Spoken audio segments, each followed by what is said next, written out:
Hello dear students, आज का हमारा टॉपिक है आओ बने कैलाश सत्यार्थी।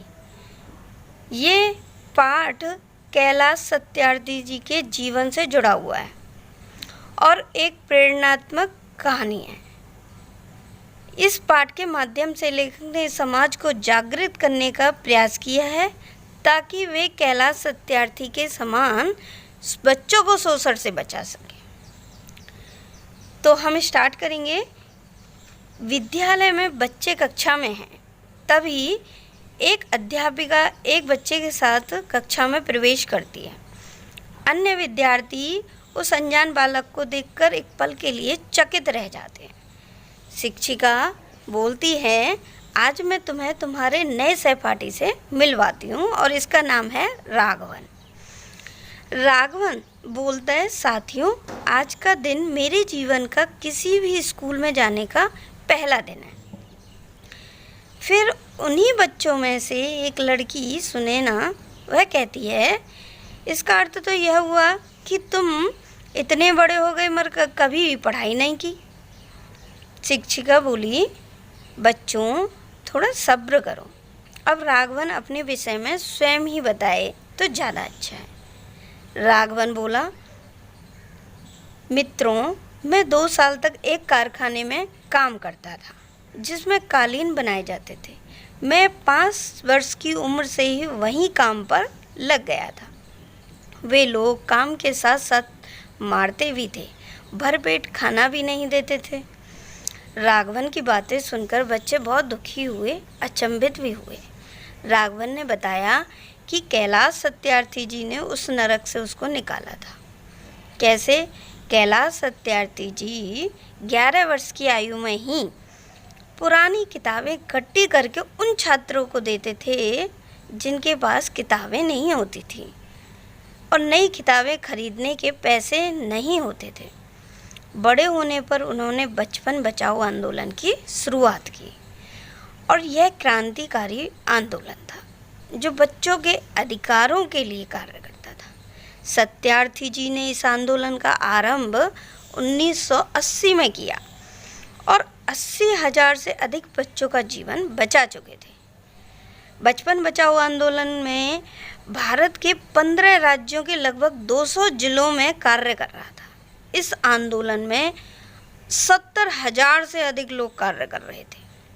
मासूम बच्चों के जीवन को बचाने में लगे हैं।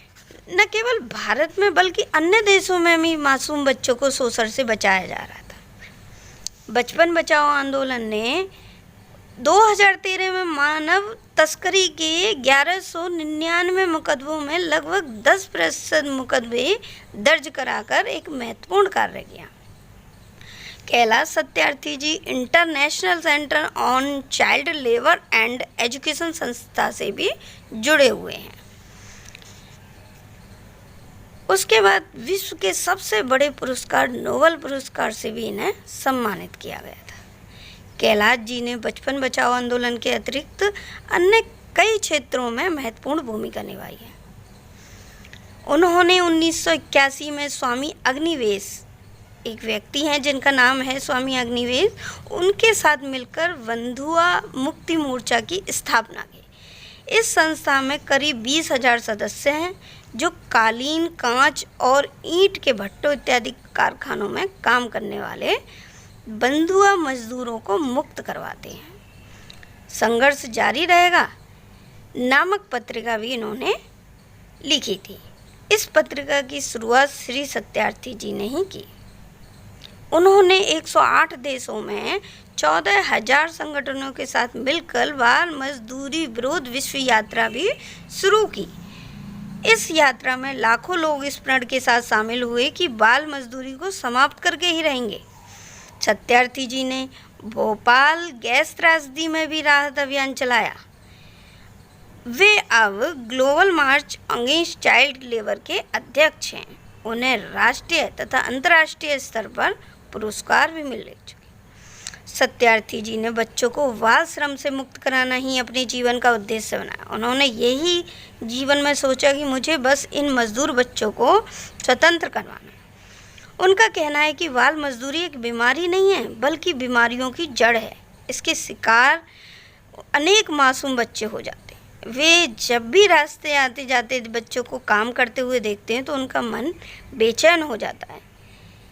इसलिए सत्यार्थी जी ने बच्चों का भविष्य संवारने के लिए अपना सब कुछ समर्पण कर दिया।